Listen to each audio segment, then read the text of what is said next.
LeBron James has finally broken his silence, delivering a surprising apology paired with what some interpret as a thinly veiled warning. But what's really happening here? The jaw-dropping trade that swapped Anthony Davis to Dallas and Luka Doncic to the Lakers has sent shockwaves through the NBA. However, could it be that LeBron wasn't simply caught off guard? Could he have orchestrated the whole thing from the shadows? Fans are beginning to suspect LeBron may have had far more influence in this blockbuster deal than he's admitting, even though he has publicly denied it. While LeBron claims this decision is purely business, his private conversations with Davis and his evolving stance on Luka hint at a different story. What exactly did LeBron say behind the scenes? And why does his tone toward Luka Doncic come across as a cryptic warning? Stick around, because what we've uncovered could shift everything you thought you knew. LeBron opens up about Anthony Davis and Luka Doncic. The news of a major blockbuster trade, where the Los Angeles Lakers sent Anthony Davis to the Dallas Mavericks in exchange for Luka Doncic, has sparked widespread debate and speculation among NBA fans and players alike.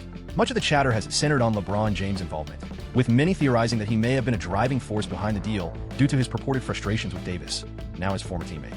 Despite the swirling accusations about LeBron's role in Davis's departure and Doncic's arrival, the superstar has insisted he was caught completely off guard by the organization's decision. Reports suggest the trade was carried out under a veil of secrecy, leaving even those directly impacted unprepared for the announcement. Those involved reportedly found themselves stunned when the news first surfaced. On February 2nd, while LeBron was dining with family and close friends in New York after the Lakers' Madison Square Garden win against the Knicks, word of the trade broke. Completely in the dark, LeBron first learned of the deal through media outlets. ESPN's Dave McMenamin highlighted James' shock at the development, sharing that the athlete is still coming to terms with it and had no prior knowledge of the negotiations. LeBron swiftly dismissed rumors about harboring frustrations with Davis or influencing the trade in any way. Fly offered his take on these allegations. Although the trade came as a major surprise, he decided to stay composed and expressed his willingness to welcome Luka to the team. He admitted that the unexpected nature of the trade initially made him question if it was even real. LeBron later demonstrated his support for the move during a post-game interview, where he specifically addressed Luka. Known for his far-reaching influence both on and off the court, LeBron has built a reputation for reshaping team dynamics to align with his goals of securing championships. This history has led many to speculate that he played a pivotal role in orchestrating the trade. Several elements may have contributed to LeBron's motivation for pushing Davis out, with the primary one being their performance together on the court. Analysts have pointed out a stark decline in the synergy between LeBron and Davis during games. What was once regarded as an unbeatable duo had started to appear strained and even mechanical, with fewer coordinated efforts between the two players. Additionally, there seemed to be an absence of mutual support, as though neither player particularly cared about the other's performance. Reports indicate that the once strong camaraderie between these two basketball superstars has drastically weakened, with their relationship now described as distant and nearly absent. Prominent NBA commentator Colin Cowherd disclosed that the players do not share much of a personal bond off the court. During a podcast, Cowherd pointed out that Anthony Davis's reaction to LeBron James surpassing Kareem Abdul-Jabbar's all-time scoring record suggested a lack of friendship, emphasizing that Davis's body language spoke volumes. Additionally, LeBron is said to be dissatisfied with Davis's performance and availability.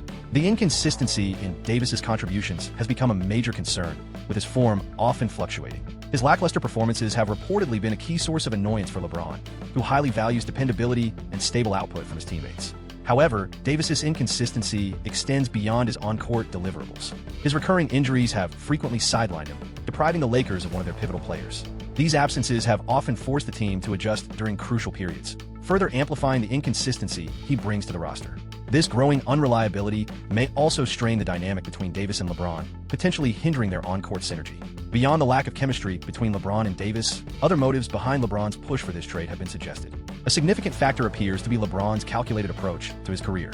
Having recently turned 40, LeBron is acutely aware that his opportunities to claim more championships are diminishing, judging Davis as more of a risk than a value add. LeBron made the decision to trade him for a player who could better align with his championship pursuits. Another influencing factor seems to be LeBron's distinct on-court preferences. Luka, celebrated for his adaptability and playmaking skills, fits well with LeBron's vision and could greatly improve the Lakers' potential to secure another title. These elements likely drove LeBron to initiate the controversial move. On the other hand, Davis had his own grievances during his stint with the team. In an interview, he voiced frustration over what he saw as insufficient support within the roster and his dissatisfaction with being assigned to play center, a role he was not entirely comfortable fulfilling. During the conversation, he stressed how crucial it was for the Lakers to bring in a traditional center, as his preference was to revert to playing as a power forward. Brett Siegel, a prominent NBA insider, backed up claims of growing tension between Davis and the Lakers through a tweet, stating that a divide seemed to be forming between Anthony Davis and the team's management, particularly following his one-on-one interview with ESPN. Regarding Luka's addition to the roster, reports suggest LeBron is pleased with the Lakers' decision to sign the Slovenian player. He shared his excitement about teaming up with Luka, though he acknowledged the historic and surprising nature of the trade was hard to process. In a public statement, LeBron elaborated on how remarkable their team is shaping up to be and predicted the level of attention their pairing would attract. "This is going to be something special. Me and Doncic on the Lakers," he remarked. "I firmly believe we'll draw a lot of eyes. Our scoring, rebounding, and passing abilities stand out." He also emphasized that's going to simplify the game for our teammates, and that's exactly what we aim to do: create opportunities for everyone else on the team. "Our responsibility is to take charge every night." He further complimented the team's new addition, stating, "Listen, Luka is an elite player. He's just 25, hasn't even hit his peak yet, and has already achieved remarkable success in this league." He wrapped up his remarks by saying, "I'm thrilled to have him on board.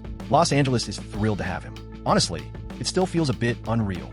LeBron admitted feeling sympathy for Luka, recognizing how challenging the initial days of his transition to the Lakers must have been. He also acknowledged how difficult it was to part ways with his former teammate, but emphasized that this is the nature of the business, and everyone has to come to terms with it. "I've been with AD for 6 years, won a championship with him, and he's one of my closest friends. But at the end of the day, it's all business, and you've got to accept that." LeBron expressed his confidence, saying he believes Davis will thrive in Dallas. Despite this praise and calling Davis a close friend, a leaked recording of an on-court argument between the two surfaced, exposing just how frustrated LeBron can become with his teammates. During a game against the Sacramento Kings, tensions flared when a teammate failed to capitalize on his hot streak, earning a sharp rebuke from the irate superstar. What makes this trade so exceptional and surprising isn't just the move itself, but the caliber of the players involved. Neither of these athletes can be considered a weak link, and shifting one from one roster to another isn't a loss for anyone. Both players are exceptional talents, unmatched in their respective roles. Stay tuned. It'll all make sense shortly. This monumental trade, which has left the NBA and the basketball community stunned, unfolded on February 1st, 2025, when the Los Angeles Lakers and the Dallas Mavericks completed a jaw-dropping deal. As we already know, the trade featured two of the league's most exceptional players, Anthony Davis and Luka Doncic. What many might not realize, however, is that this mid-season deal wasn't just a straightforward two-team exchange. The Utah Jazz played an integral role in facilitating the transaction, turning it into a three-team trade. Interestingly, this marks the first instance in NBA history where two active All-NBA players were exchanged for one another during a season. Beyond the player swaps, the deal also included some compelling assets for the involved teams. The Dallas Mavericks acquired Anthony Davis, Max Christie, the Lakers' 2029 first-round pick, and $55,000 in cash from the Utah Jazz. Meanwhile, the Lakers secured Luka Doncic, Maxi Kleber, and Marquette Morris, along with $55,000 in cash from Utah as well. Acting as the intermediary, the Utah Jazz benefited by receiving Jalen Hood-Schifino, a 2025 second-round pick from the Clippers via the Lakers and the Mavericks' 2025 second-round pick.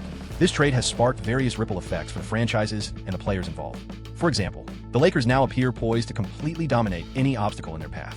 They were on the cusp of solidifying a distinct identity in a talent-heavy Western Conference. Their lineup was just a couple of key additions away from becoming a legitimate championship contender. The organization had begun to fully embrace its reputation as a relentless, defense-first squad.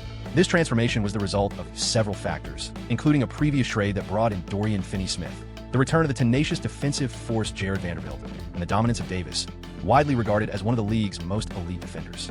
However, they've now sacrificed their defensive-oriented approach to acquire Luka, who, at best, is a mediocre defender. That said, Luka's brilliance on the court lies in his extraordinary offensive skill set, which many consider almost magical. At the very least, they've gained a top-tier playmaker to complement their superstar LeBron. Meanwhile, the Dallas Mavericks have faced intense criticism for their role in this trade.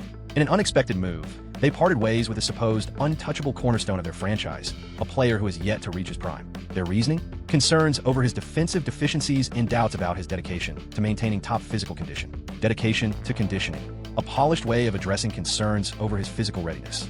This season, Luka, a five-time All-Star, qualified for a Supermax contract.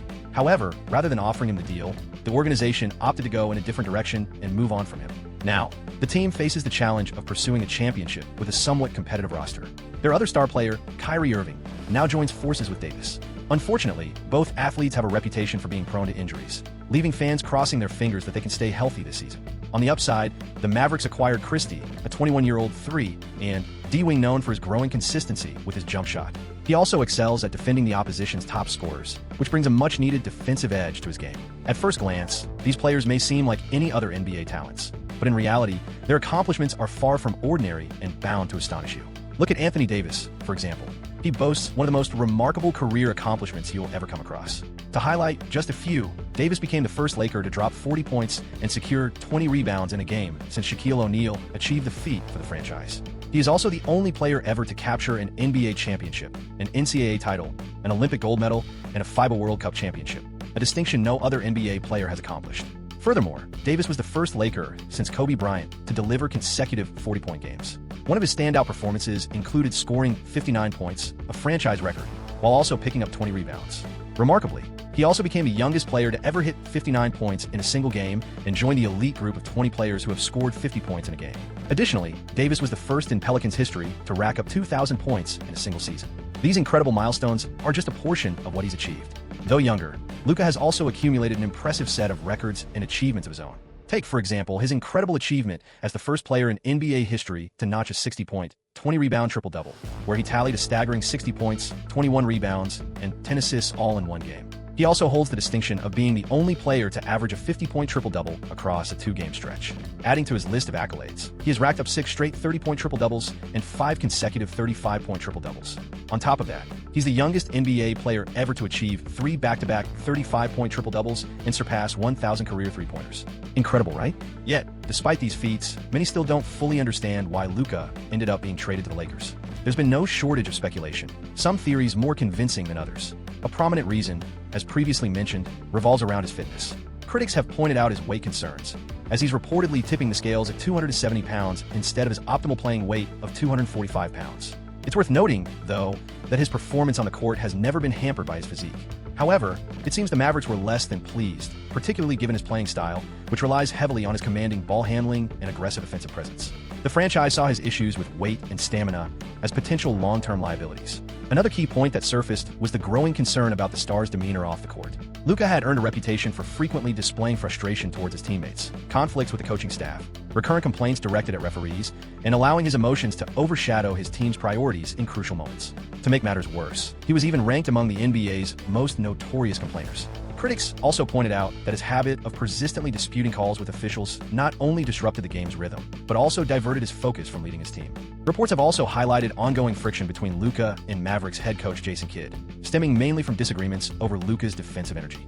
While this alone might not be enough to fracture the team's dynamic, combined with other conflicts, it could grow into a much larger issue. Additionally, the Mavericks seem to harbor doubts about Luka's leadership capabilities. As the franchise's cornerstone, he is expected to be an inspiring presence both on and off the court, a player who unites his team and motivates them through highs and lows. Unfortunately, sources reveal that his interactions with teammates have often been less than productive, falling short of fostering the cohesion and encouragement expected of a leader. There were whispers circulating that some Mavericks players felt dissatisfied with his ball-centered approach and his complete disregard for defensive responsibility. This left the Mavericks questioning whether his mindset was truly conducive to guiding the team toward a championship victory. The organization's leadership likely pondered whether trading him at that moment, while his market value remained at its peak, would be a wiser strategy, not just for the current season, but with long-term goals in mind. Many speculate that the primary reason for this decision stemmed from the team's reluctance to hand Luka the Supermax extension. As a Slovenian star eligible for one of the most lucrative contract extensions in NBA history, the Mavericks held the ability to make that offer.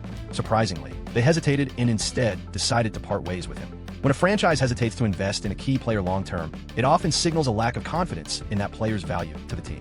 The concerning behaviors they observed, both on the court and behind the scenes, along with his apparent unwillingness to make certain compromises for the team's success, provided the organization with sufficient justification to move on.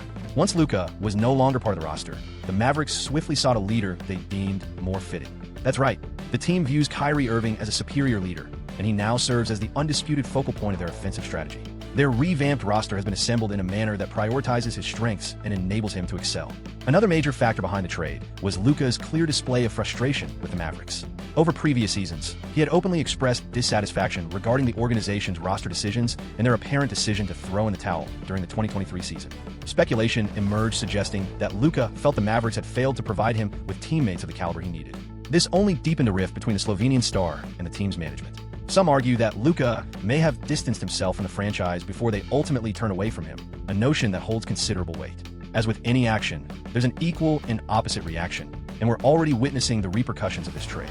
For example, there's discomfort among fans and a ripple of chaos within the broader NBA and basketball community. However, these outcomes seem to only mark the beginning, as additional consequences appear to unfold with each passing day. The fallout from this trade has been significant. Beyond the clear fact that not everyone is thrilled about the unexpected deal, the players involved are now adjusting to their new teams, and they're steadily settling in. At the time of the swap, Both players were nursing injuries, but they managed to recover quickly and return to action, helping their squads fight for victory. Luka suited up for the Lakers for the first time on February 10th in a matchup against the Utah Jazz. Despite some lingering rust from his time off the court, he delivered a decent performance, shooting 5 for 14 overall and just 1 of 7 from beyond the arc. Unfortunately, the team dropped their next game, partly because neither Luka nor LeBron played to their usual standards. Still, this loss didn't shake the team's confidence, as a specific play during the third quarter highlighted their potential to collaborate effectively. The moment unfolded when Luka set a screen for Austin Reeves beyond the three-point line, which triggered a switch leaving Jordan Clarkson to guard him and 7-footer Walker Kessler shadowing Reeves. Seizing the mismatch, Luka backed Clarkson into the paint with a post-up dribble, then executed a sharp baseline spin. Recognizing that his driving lane had been closed off, Luka dished a pass out to LeBron positioned at the perimeter. LeBron capitalized on the setup by draining a three-pointer in a catch-and-shoot situation. This play highlighted promising chemistry within the team, and James himself spoke about how seamlessly he fits with Luka's style. I put a lot of work into improving my outside shooting and my catch-and-shoot abilities so I can align well with a player like Luka, he commented. Meanwhile, Davis made his first appearance for the Dallas Mavericks on February 8th, playing a key role in securing a home court victory against the Houston Rockets. In the first half, Davis delivered an outstanding performance with 24 points, 13 rebounds, 5 assists, and 3 blocks. Unfortunately, during the third quarter, he suffered an adductor injury, which is expected to sideline him for several weeks. While both players seem to be settling into their new teams well, Luka's addition has sparked some unease within the Lakers organization. This tension became noticeable after a failed attempt to trade for Mark Williams, the Charlotte Hornets center. The proposed trade, heavily supported by Luka, was aimed at addressing the Lakers' need for a shot-blocking presence in the paint. The club's general manager, Rob Pelinka, acted without delay in pursuing this trade at Luka's behest. However, disappointment followed when Williams failed his physical. Pelinka's swift action in addressing Luka's wishes raised concerns within LeBron's camp, who took note of the apparent priority given to Luka's influence in team matters. Meanwhile, LeBron has struggled for years to achieve a comparable level of decision-making authority and has rarely received the recognition he desires in that area. This situation indicates a potential shift in the Lakers' internal dynamics, where LeBron has traditionally been the centerpiece of the team's strategic moves. Evidence of this change emerged when LeBron revealed he was unaware of Luka's arrival at the franchise. It seems the organization is heavily invested in building around Luka as their future cornerstone, especially as their current star nears the twilight of his career. Some speculate that this could lead to a clash between the two players, possibly resulting in LeBron relinquishing his long-standing leadership within the team. Adding to the complexity, LeBron's contract includes a player option for the 2025-26 season and a no-trade clause, providing him with substantial control over his tenure with the team. Meanwhile, Luka's current deal is set to expire after the upcoming season, and the Lakers appear to be intent on meeting his expectations in order to secure a long-term commitment from someone widely regarded as a once-in-a-generation talent. Although Luka burst onto the scene in the franchise and continues to prove he's the future of the league, he wasn't entirely on board with the trade from the beginning. He openly confessed to being upset about it. During his introductory press conference with the Lakers, he shared that he always believed I'd spend my entire career in Dallas, emphasizing that loyalty is an important value to me. According to Dallas Mavericks general manager Nico Harris, Luka ignored his calls and texts after hearing about the deal. He likely doesn't want to speak to me, Harris noted, as it was clear Luka felt betrayed by the team he had called home. A report even claimed that he broke down in tears after learning the news. Despite all this, the young star stated that he would handle the criticism he faced with grace. Adding to Luka's frustration is the fact that, due to the Supermax extension eligibility rules, the trade cost him upwards of $30 million. Sources revealed that he had intended to sign the Supermax deal with Dallas, but was sent away before he could. On top of that, reports indicated that Luka had just purchased a $15 million house in Dallas before the shocking trade added to his financial woes. Official property records don't indicate such a deal took place, but fans are holding out hope that the rumors aren't true. In contrast to Luka, Davis appeared to have a more positive outlook regarding his move to the Dallas Mavericks. He openly acknowledged that he was aware Maverick supporters weren't thrilled with the trade. During his first press conference with the team, he spoke about Luka's significance to the organization, saying, "I completely understand who Luka was for this franchise, for the community, just as I know the impact I had on Los Angeles." In a surprising turn of events, Davis opted to forego his $6 million trade bonus, claiming his focus was on aiding the team in continuing to improve. Shortly after the trade, numerous reports emerged labeling the Mavericks as the trade's unlucky side, with reasons for this stance clearly outlined. The criticism wasn't about adding Davis's skills to the roster, where he'll join forces with Kyrie Irving, but rather about sacrificing their Slovenian star. This player had been viewed as the cornerstone for maintaining the Mavericks' championship aspirations for years ahead. Still climbing toward the peak of his career, Luka is forecasted to become a multiple-time MVP in the league. Many analysts named the Lakers as a big winner during the trade deadline, while the Mavericks were widely categorized as one of the biggest losers. Journalist Danny Bailey had plenty of thoughts regarding the Mavericks' recent loss. He criticized the team for trading away a 25-year-old offensive centerpiece who has already earned 5 All-NBA first-team honors. In his view, they made this move to acquire a nearly 32-year-old big man who simply cannot compare to Luka offensively and has faced significant injury issues throughout his career. Bailey's assessment couldn't be more accurate. The trade appears illogical from the Mavericks' perspective. By opting to part with youthful, high-potential talent in favor of an older, albeit seasoned, player, they seem to have jeopardized their long-term prospects. Meanwhile, the Lakers find themselves in a very different situation, benefiting from a player destined for greatest of all-time debates. As is the case with any monumental trade in the NBA, the Luka Davis deal carries major ramifications for team building and the league's competitive parity. Breaking with conventional strategies, this mid-season trade challenged the norm, as front offices typically hesitate to part with marquee players mid-season due to concerns over team dynamics and fan backlash. However, seeing how both Luka and Davis have seamlessly integrated into their new rosters may inspire organizations to rethink this cautious approach. This shift could lead to a more fluid style of roster management, where coaches place greater emphasis on players' ability to deliver immediate results and adjust quickly to new environments. Consequently, teams might grow more inclined to pursue high-profile trades during the season, seizing opportunities to address roster weaknesses or strengthen key areas in real time. This could lead to a more dynamic and unpredictable trade landscape, with teams constantly assessing and tweaking their lineups to stay competitive. While the Mavericks are often viewed as the trade's losers, the move reflects their intent to bolster defensive strength and tackle issues related to long-term player durability. Their strategy appears to focus on fostering team synergy rather than depending solely on individual star power. This decision might encourage other franchises to reconsider how they assess top-tier talent and evaluate whether these players align with their overarching goals. Additionally, this trade significantly affects the competitive balance, both between the teams involved and among their players. The Lakers, for instance, have a reputation for drawing high-caliber players, enhancing their performance while shifting competitive dynamics across the league. However, not every team is capable of emulating this, which could result in a concentration of stars among a limited number of franchises. Such clustering carries drawbacks, as smaller market teams may struggle to compete, making their games less compelling to fans. Despite various accusations and speculations surrounding the circumstances of the trade, there's no evidence of any wrongdoing or malicious intent. The management of the involved teams appears confident in their choices, regardless of the criticism or narratives circulating in the media. All participants, from the players to the coaching team, need to refocus and set aside their emotions. There's a season ahead, and fans are eagerly anticipating the thrilling action it will bring. If you like this video, stick around. Simply select one of the cards popping up on your screen and dive into more engaging content. Thanks for tuning in, and we'll see you in the next video.